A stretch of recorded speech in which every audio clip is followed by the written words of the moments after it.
Adil Kak Talino, Bacuramin Kak Saruga, Basengat Kak Jubata, Tutuhnya Tiop, Akalnya Midop. Selamat datang di Kabupaten Sanggau. Kabupaten yang terletak di Kalimantan Barat ini merupakan kabupaten yang memiliki penduduk hampir 500.000 jiwa dengan berbagai etnis seperti Dayak, Melayu, Tionghoa, dan lainnya. Tak heran bila kemudian Sanggau memiliki banyak sekali bahasa dalam satu wilayahnya. Sebagai wilayah yang strategis, Sanggau merupakan jalur segitiga emas Trans Kalimantan dan jalur darat antar negara Indonesia-Malaysia yang pertama di Indonesia. Bumi Dara Nanti, begitulah julukannya, menjadikan Sanggau begitu istimewa dengan potensi berkah alam dan manusia di dalamnya. Dinas Perindustrian, Perdagangan, Koperasi, dan Usaha Mikro Kabupaten Sanggau. Bidang perindustrian sebagai salah satu bidangnya adalah bidang yang menangani persoalan perindustrian, khususnya industri kecil dan menengah atau IKM, sesuai dengan amanat Undang-Undang Nomor 23 Tahun 2014 tentang Pemerintahan Daerah dan Undang-Undang Nomor 3 Tahun 2014 tentang Perindustrian. Sebuah instansi pemerintah yang terletak di Kompleks Sabah Merah ini adalah dinas di mana terdapat 4 bidang di dalamnya. Bidang pasar, bidang koperasi, bidang perdagangan, dan bidang perindustrian atau biasa disebut Dinas Disperindakop dan UM. Merupakan dinas yang salah satu tugas fungsinya adalah pembinaan. Sebagai sektor penyumbang kontribusi pendapatan negara yang terbesar di Indonesia, tak pelak bila pemerintah sepatutnya memberikan perhatian yang besar kepada pelaku usaha industri. Sayangnya, kontribusi sektor perindustrian di daerah sampai dengan hari ini masih didominasi oleh sektor perindustrian besar. Artinya, industri kecil menengah masih sangat kecil sekali sumbangan kontribusinya. Dari 1.343 IKM di Kabupaten Sanggau yang tersebar di 15 kecamatan, terdiri dari industri non-formal, formal, kecil, menengah, hingga yang besar, di mana jumlah yang terbanyak adalah industri kecil non-formal. Ini menunjukkan bahwa industri rumahan diminati oleh masyarakat untuk bisa dijadikan pendapatan tambahan oleh masyarakat Sanggau. IKM di Kabupaten Sanggau sendiri dibagi menjadi 3 jenis, yaitu industri kerajinan, makanan minuman, dan industri lainnya, di mana jenis yang terbanyak adalah IKM makanan minuman. Namun dari jumlah yang ada, bidang perindustrian meyakini bahwa masih banyak pelaku IKM lainnya yang belum diketahui dan terdata. Sebab, selain wilayah binaan yang begitu luas, ketidaktahuan masyarakat akan yang namanya pembinaan juga membuat kesulitan aparatur dalam memonitor IKM di wilayahnya. Padahal, fungsi bidang perindustrian bukan hanya pada pendataan saja, tetapi juga pada fungsi pembinaan, perizinan, dan pemberdayaan bahkan promosi. Adalah Sylvester Roy Wiranto SEME, seorang peserta diklat PKA 1 tahun 2023 di Yogyakarta, yang saat ini menggawangi kepala bidang perindustrian di Dinas Perindustrian, Perdagangan, Koperasi, dan Usaha Mikro Kabupaten Sanggau. Dia merupakan ASN putra daerah yang telah dipercaya menjadi ASN di bidang perindustrian mulai dari awal sampai sekarang. Kecintaannya kepada pekerjaannya lah yang membuat saudara Roy bertahan hingga sekarang. Idenya sih sebenarnya sederhana, yaitu tentang bagaimana kita itu punya concern terhadap IKM melalui pendataan yang baik dan benar. Jadi tujuan kami di sini itu adalah bagaimana melayani masyarakat atau melayani pelaku IKM itu, siapapun dia, bagaimana bentuk dia, dan bagaimana jenis usaha dia. Pokoknya semua pelaku usaha atau pelaku IKM itu punya hak untuk dilayani dan dibina. Sehingga pemikirannya sederhana, bahwa pelaku IKM itu ya bisa hadir, datang, didata dulu, sehingga semua pelaku IKM di Kabupaten Sanggau kita bisa punya datanya secara terpadu. Itu aja sebenarnya, sebelum melakukan kegiatan-kegiatan pembinaan selanjutnya. Itu. Mengenai permasalahan tugasnya sebagai ASN di bidang perindustrian lah yang kemudian mendorong dia bersama timnya untuk membuat suatu rencana aksi perubahan. Aksi perubahan yang digagas ini merupakan hasil dari analisa bersama dengan tim efektif melalui musyawarah dan diskusi. Dan dengan pendekatan profesional judgment, Analisa ini dihitung dengan cermat agar aksi perubahan yang direncanakan sesuai dan tepat sasaran. Hasil dari diskusi tersebut menghasilkan sebuah sistem yang disebut SAPU-IN, yaitu Sistem Administrasi Terpadu Pelaku Usaha Industri. Sistem ini dibangun sebagai penerapan Industri 4.0 yang berprinsip dasar pada transformasi digital, akuntabilitas dan integritas dengan tujuan utama peningkatan performa perindustrian dalam pelayanan dan pembinaan IKM. Selain itu, manfaat sistem ini juga untuk menyapu seluruh pelaku IKM yang ada di Kabupaten Sanggau. Standar kerja kita itu kita benahi itu artinya prinsip-prinsip dasar itu adalah pelayanan. Jadi bagaimana masyarakat itu dimudahkan dalam rangka membuat akun atau mendaftarkan diri sebagai pelaku IKM.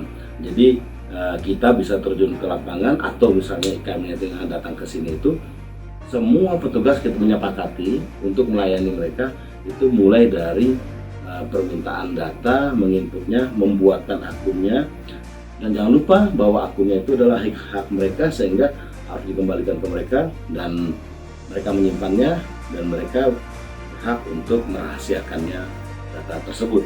Nah, standar inilah yang kami gunakan.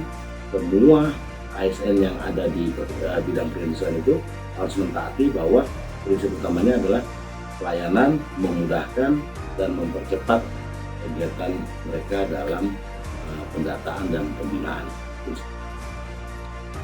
Aksi perubahan SAPU-IN diimplementasikan dengan milestone 3 tahapan yang meliputi perencanaan, pelaksanaan, dan monitoring evaluasi. Perubahan dilakukan secara pentahapan, pendek, menengah, dan panjang. Keberhasilan yang panjang adalah manifestasi daripada apa yang dilakukan kita pada hari ini. Jadi tetap berjuang. Dalam menjalankan implementasinya, pemimpin aksi perubahan bersama tim efektif mengawali tugasnya dengan melakukan pendekatan kepada stakeholder eksternal.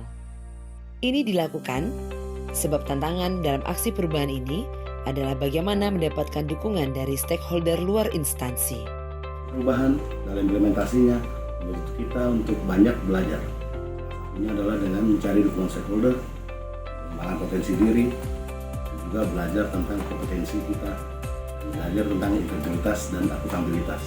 Jadi manfaatnya selain untuk masyarakat, mereka adalah untuk kita juga. Aksi perubahan ini lebih mudah diimplementasikan bila mendapat dukungan dari stakeholder luar seperti Bapeda, Dewan Kerajinan Nasional Daerah, Dinas Kominfo, Sapu habis. DPRD Sanggau, media massa, dan masih banyak lagi yang berkaitan dengan urusan IKM di Kabupaten Sanggau. Sapuin, sapu habis.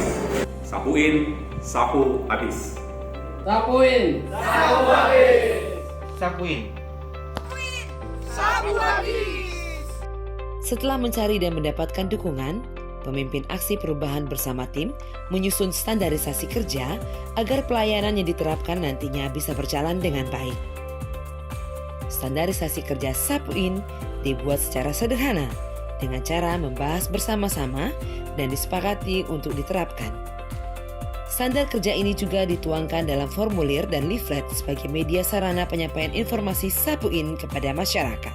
Hasil diskusi bersama tim efektif, terdapat catatan atau draft rancang bangun yang kemudian dibahas bersama-sama dengan Badan Perencanaan Pembangunan Daerah Kabupaten Sanggau dan LP2M selaku lembaga yang mengadakan program SAPU-IN tersebut. Meskipun alot, dalam pembahasan logo, feature, isi dan konten disetujui bersama dan ditetapkan untuk dilanjutkan dengan pembangunan platform digital. Selama proses penyelesaian pembangunan sistem ini, bidang perindustrian mempersiapkan diri dengan kegiatan guna mengisi feature dan kontennya seperti penyiapan data IKM tahun terakhir, pencatatan legalitas dan sertifikat IKM, pembuatan formulir isian, dan menyiapkan materi di lapangan.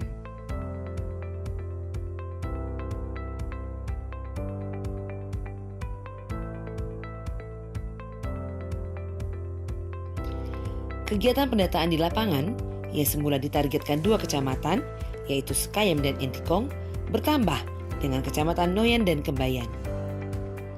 Kecamatan Entikong dan Sekayam menjadi sasaran utama, sebab dua kecamatan ini merupakan kecamatan yang terujung yang memiliki potensi ekspor, sebab berbatasan langsung dengan negara tetangga Malaysia.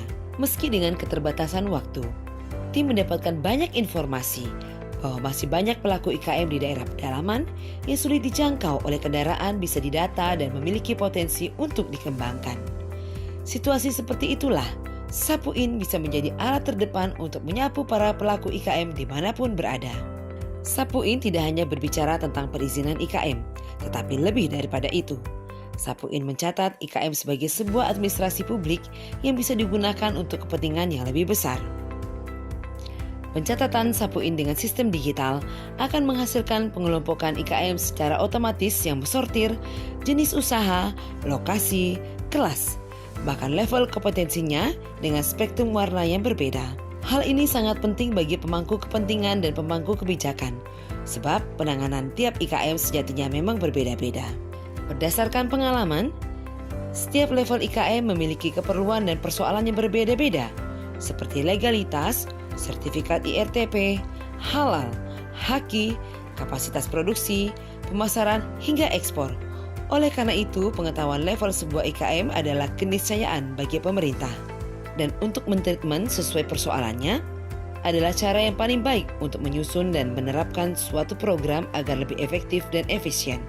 Sarana ini mungkin terlihat sederhana, namun membawa semangat dan spirit yang luar biasa dalam melayani dan bekerja kepada masyarakat. Tim efektif menyadari bahwa keterbatasan anggaran menjadi persoalan dalam melaksanakan sosialisasi dan diseminasi tentang Sapuin. Namun hubungan yang baik dan akses yang dibangun selama ini, pemimpin aksi perubahan dapat melaksanakan sosialisasi dengan fasilitasi dari instansi lain seperti Badan Nasional Perencanaan Perbatasan Provinsi Kalimantan Barat, Dinas Tenaga Kerja dan Transmigran Kabupaten Sanggau, Dinas Penanaman Modal dan Pelayanan Terpadu Satu Pintu Kabupaten Sanggau, serta Sentra Industri Kecil Menengah Kabupaten Sanggau. Selain memberikan informasi tentang Sapuin, kegiatan sosialisasi juga berhasil menghasilkan feature dan konten, seperti berita dan podcast atau nyapu di Sentra Industri Gemilang, Desa Sukamulya. Fitur yang mau kita kembangkan di Sapuin itu yang utamanya adalah database, profil, kemudian sertifikasi, kemudian kompetensi dia, itu yang utamanya. Nah, kemudian kita mau kembangkan itu menjadi semacam pusat informasi tentang IKM, kemudian berita-berita tentang IKM, kemudian e-proposal, permohonan bantuan dan sebagainya itu melalui situ. Live chat itu juga bisa nanti langsung komunikasi, interaksi, dialog untuk curhat. Kemudian yang terakhir itu podcast. Jadi kami menyiapkan ruang untuk podcast, untuk pelaku-pelaku kantor untuk berkisah atau bercerita untuk curhat tentang masalah IKM, sehingga ke depan itu selain menjadi inspirasi juga bisa menjadi pembelajaran bagi pelaku-pelaku IKM lain. Semua pengalaman, kendala, dukungan dan tantangan yang dicatat kemudian dijadikan sebagai bahan monitoring dan evaluasi dalam rapat tim efektif bersama mentor dan pimpinan. Disadari, meskipun masih banyak kekurangan, namun ke depan Sapuin masih akan terus dikembangkan dan disempurnakan. Sebab kami percaya pekerjaan yang didasari dengan niat baik akan menghasilkan buah hasil yang baik juga. Semua pengalaman, kendala, dukungan dan tantangan yang dicatat kemudian dijadikan sebagai bahan monitoring dan evaluasi dalam rapat tim efektif bersama mentor dan pimpinan. Aksi perubahan harus memiliki manfaat, baik untuk peserta itu sendiri, untuk institusi, dan untuk masyarakat. Terima kasih atas perhatiannya. Semoga bermanfaat bagi kita semua, terutama dalam rangka mencapai tujuan bersama, yaitu mewujudkan pemerintahan yang baik, akuntabel, dan berjiwa Pancasila. Adil Kak Talino, Bacuramin Kak Saruga, Basengat Kak Jubata, Tutunya Tiop Akal, Nyak Midop, Sapuin, Sapu Abis.